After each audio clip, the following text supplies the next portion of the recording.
ha! Golden moustache.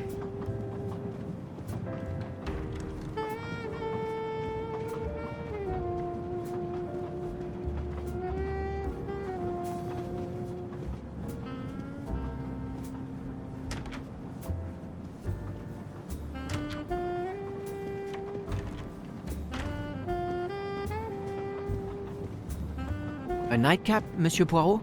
A cup of coffee, Monsieur Fauché. Then I will retire to my new compartment. I am sure you will find it to be most comfortable.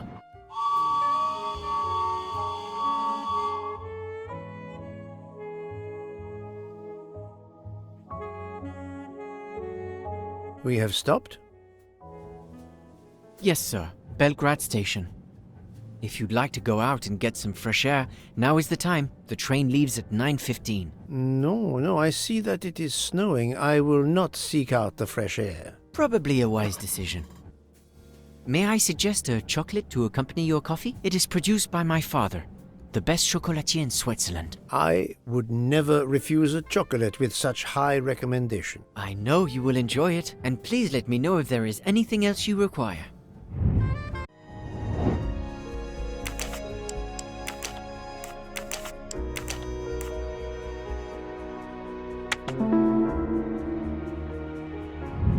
My little grey cells did not let me down. Everything was perfect. Thank you very much. My pleasure. Is there anything you require, monsieur? No, merci.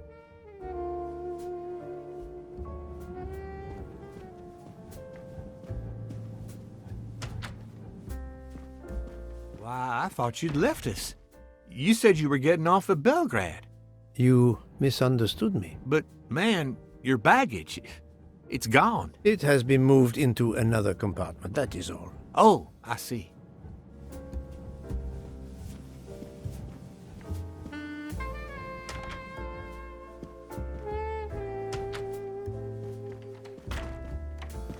I wish you a good night, Monsieur Poirot. Good night.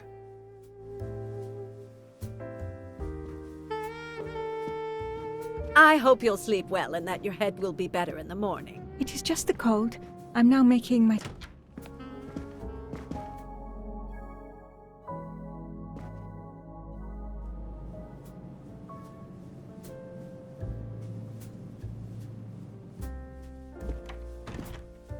Monsieur Ratchet seems very upset.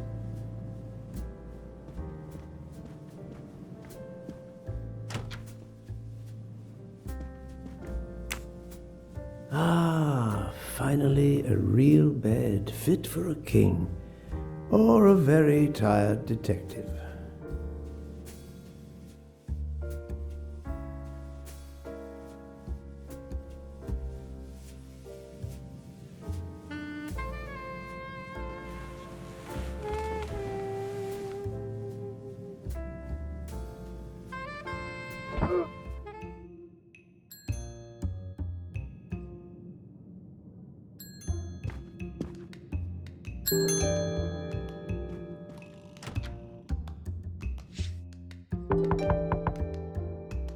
Monsieur Ratchet?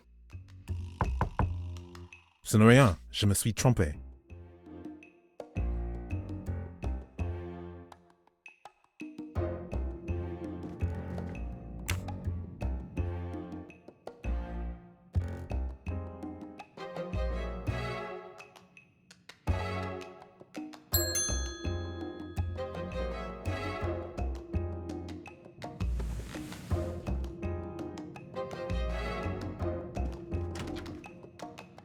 Good night, madame.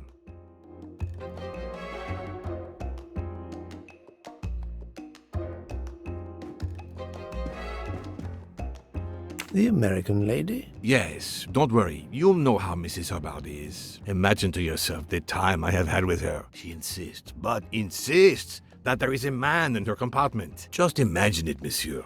In a space of this size, where would he conceal himself? I argue with her. I point out that it is impossible.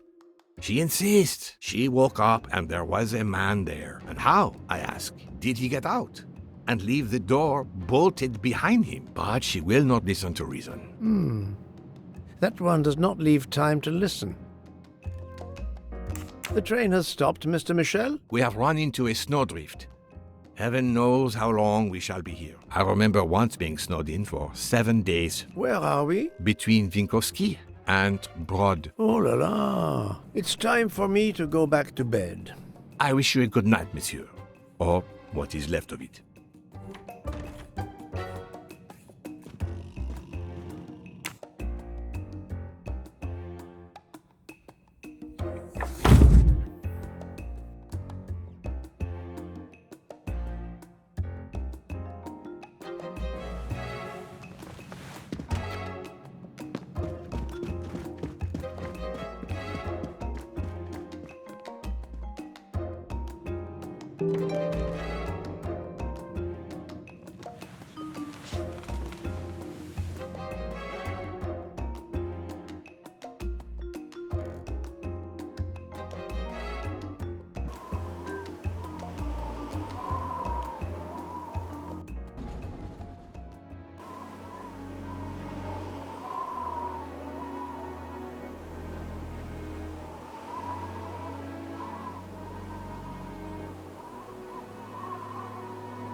The train is still stuck and the snow continues to fall. I should have taken an airplane. Well, I must make the best of it and join the other passengers for breakfast.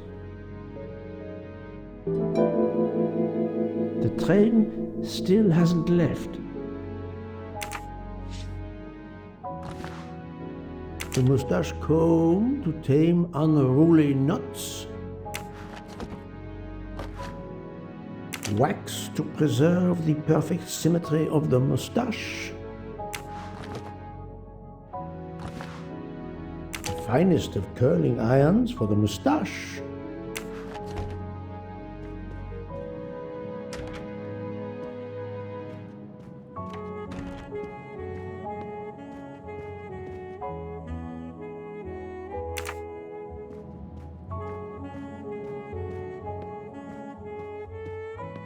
Good morning, Monsieur Michel. Good morning, sir. Please enjoy our special breakfast in our restaurant.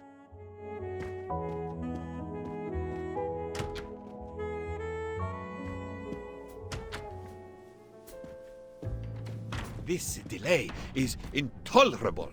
I am supposed... My daughter said it would be the easiest way in the world. Just sit on... Good morning, madam. The snow is a predicament, is it not? I am Russian. Snow is no stranger to me. Ah, the accent. Would it be St. Petersburg? You are very perceptive. Monsieur Poirot, is it not? And may I take it I have the honor of addressing Princess Natalia Dragomirov? We dispense with the old titles these days. My husband, all of my past, was taken from me by these Stalinists. When they were gone, I became director of the St. Petersburg Museum of Antiquities, to restore and preserve what I can of my country's history. Still, the delay must be vexing. If I must be late for my appointments, then they will wait. I know that I would certainly wait, madame. It has been my extreme pleasure to make your acquaintance, madame. Au revoir, Monsieur Poirot. A beautiful piano. What a... Mademoiselle, you are not concerned about the train stopping? What can one do? Indeed, this does not make the train move. You have great strength to remain calm at a time like this. I know one far, far stronger than I. And that is? Well, that old lady, for instance. You have probably noticed her. She just has to lift her little finger and ask for something in a polite voice, and the whole train runs.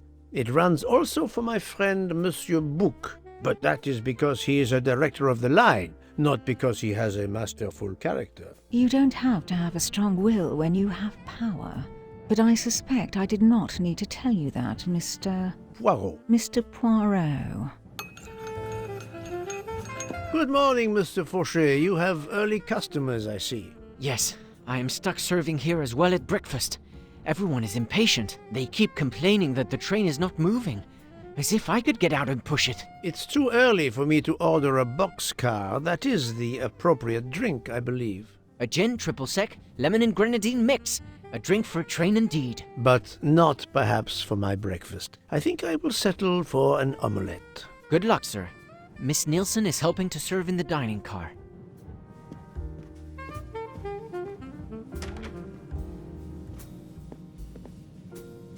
The Orient Express bar is certainly well stocked.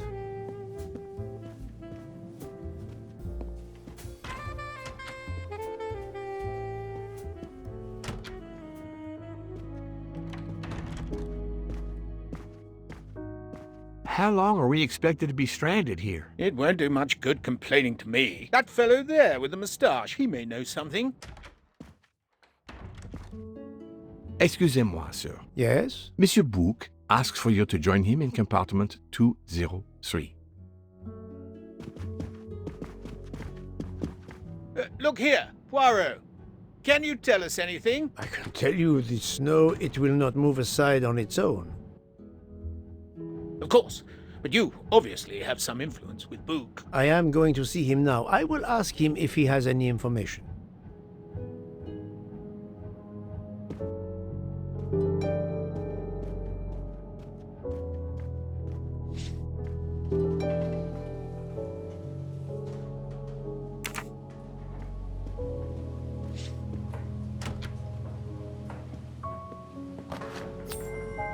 You can never have too many of these.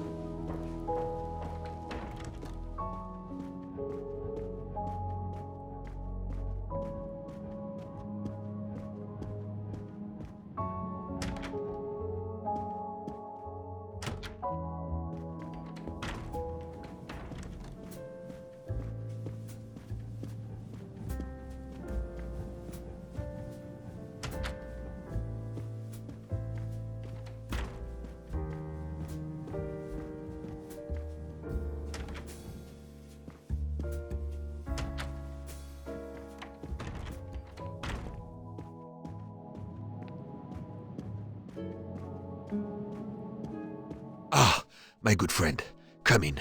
We have need of you. What has occurred? A passenger lies dead in his bed, stabbed. A passenger?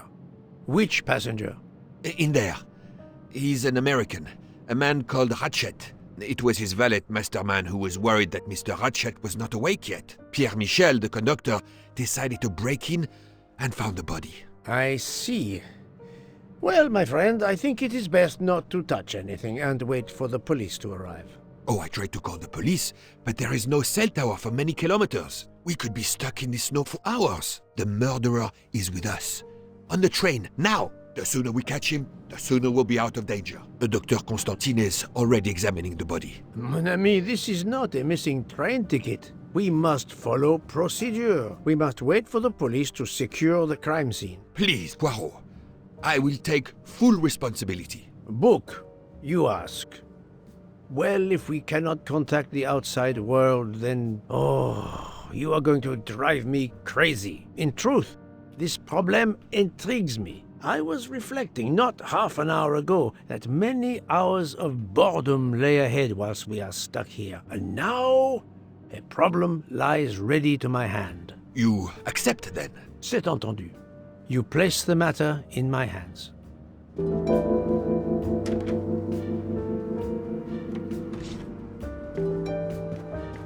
Mr. Poirot, I am Dr. Constantine. Forgive me, Doctor, you are a medical examiner? No, but I have assisted in post-mortems at Nairobi Hospital, where I am a teaching fellow. I am familiar with your excellent institution. I do not intend to perform a full autopsy, but a preliminary examination should be of some use. Of course. May I have a look? Then we can compare notes. Please, if you need any help, I won't be far away.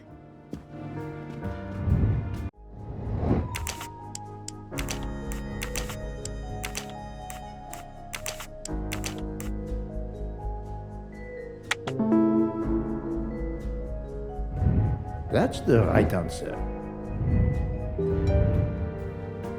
I'm sorry, Doctor, but I must question you. Of course. I must be considered under suspicion like everyone else. May I know your movements last night? I share compartment 101 with Mr. Booth.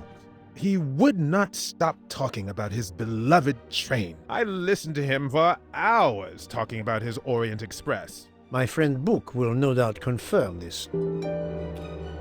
Did you know the victim? Not at all. I noticed him last night at dinner, but I did not pay much attention. Did you touch anything in here this morning? I checked for a pulse. There was none. Rigor mortis had commenced. The body was cool to the touch. I touched nothing else.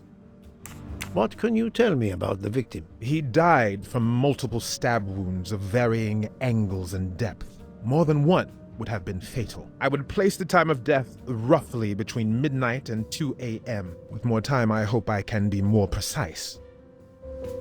I assume the open window complicates matters. Indeed. Conditions are not perfect. Thank you for your help, Doctor. As you see, the victim has been stabbed many times. Several alone would have been fatal. Yes, I agree. An attack most savage. I will, of course, prepare a complete report on my findings. Thank you. I'll take photos.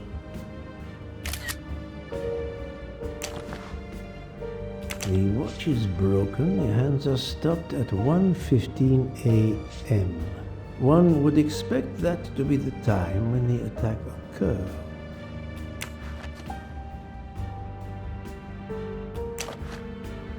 Last night, Monsieur Ratchet said he takes precautions. I see now what he meant. He knew he was in danger and wanted to be ready, yet it was no use to him. I will leave it here for the police. This phone was deliberately smashed.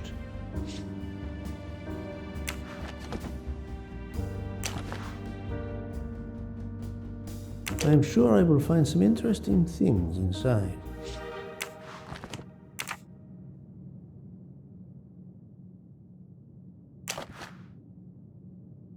Did it belong to Ratchet?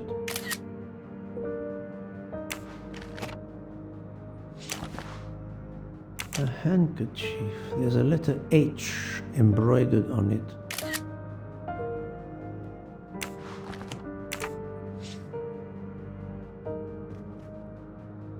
Where can the killer have gone? The chain lock is broken. Monsieur Michel told me that he broke the chain on the door to get into the room.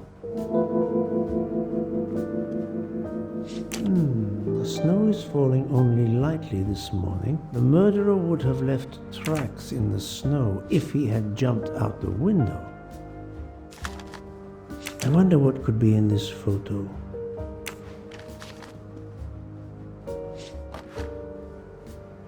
A box of sleeping pills.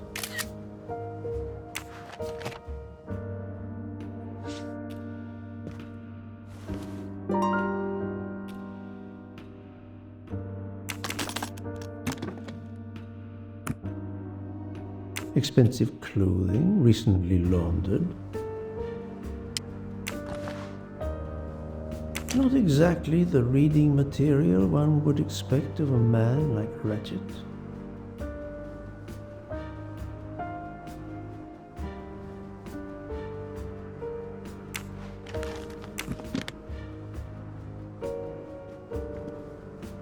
This door communicates with compartment 204. The latch is open on this side.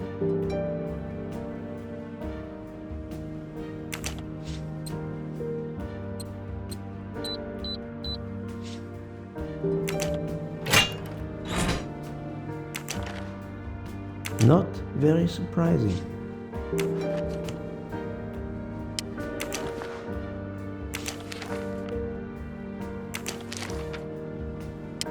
Ratchet had an appointment he will never keep.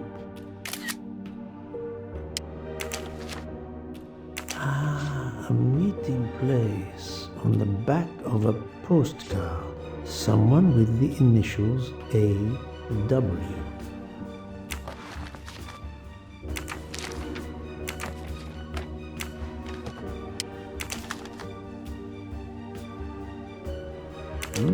Unusual letter, this.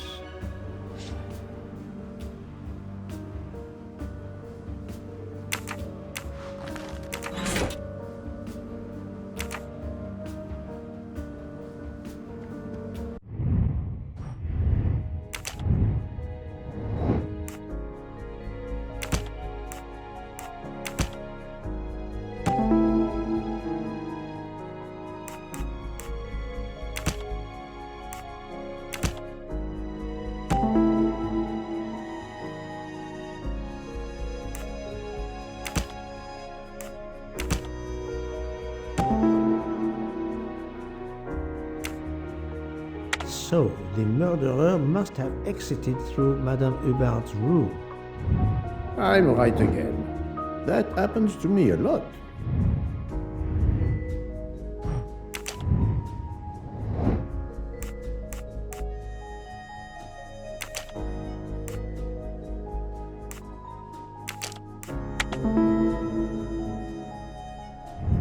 Et voilà.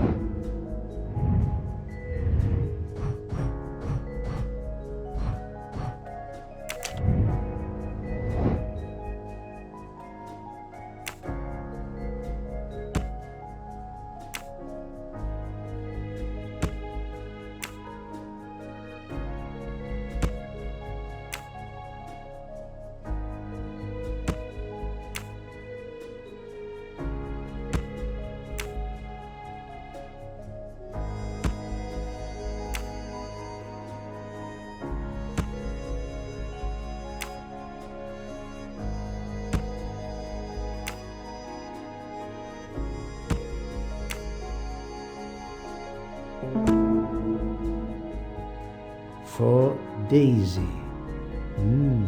Interesting. That was easy.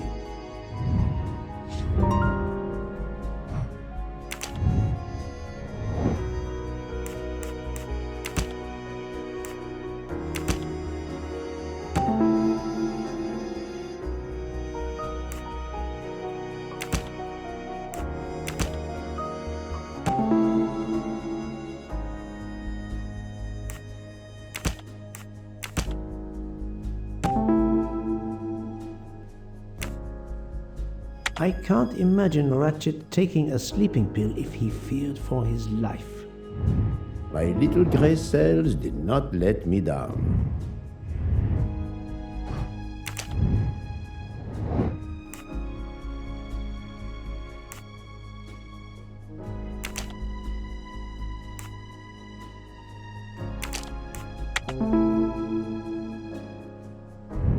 I'm right again. That happens to me a lot.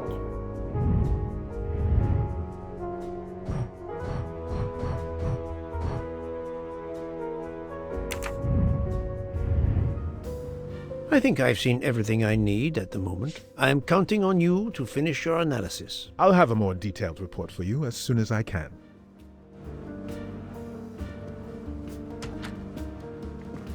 So, Poirot, did you find anything out? It's a bit early for the handcuffs, my friend. Even for Hercule Poirot. Do not worry, mon ami. I believe our culprit has no plans to strike again. Monsieur Ratchet was the target. Of that I am convinced. Tell me, Book, how did you spend last night? This is a joke, I hope. Don't you trust your old friend? My friend, calm yourself. I must hear your story in order to corroborate other accounts. Ah, naturally. Let me see. I went to my compartment after dinner. Dr. Constantine was already there. We talked about his career. He's a Cambridge man, you know. After university, he returned to his country and has done much good there. He was so interested in the Orient Express. I told him all the anecdotes I know. I'm not certain when we fell asleep, but it was very late. Here is what I have found out. Monsieur Ratchet was stabbed many times. I also found threatening letters in his safe. He had a loaded gun under his pillow, so he was on guard, ready to defend himself. However, there was an empty glass with white residue at the bottom. I suspect a barbiturate. Perhaps he was forced to take it. In any case, I am certain he was unconscious, unable to defend himself. I also found several other items at the crime scene, possibly related to the murder. They must be investigated. By all means, Poirot. As fast as you can. I also found liquid for an electronic cigarette, but I could not find a vape. This might belong to the murderer. This criminal is an amateur. I need a list of the passengers with their compartment numbers. Pierre Michel will have it. I must interview the rest of the passengers and the staff. I'll be in the bar car if you need me. We are hours late. Soon I hope help will arrive.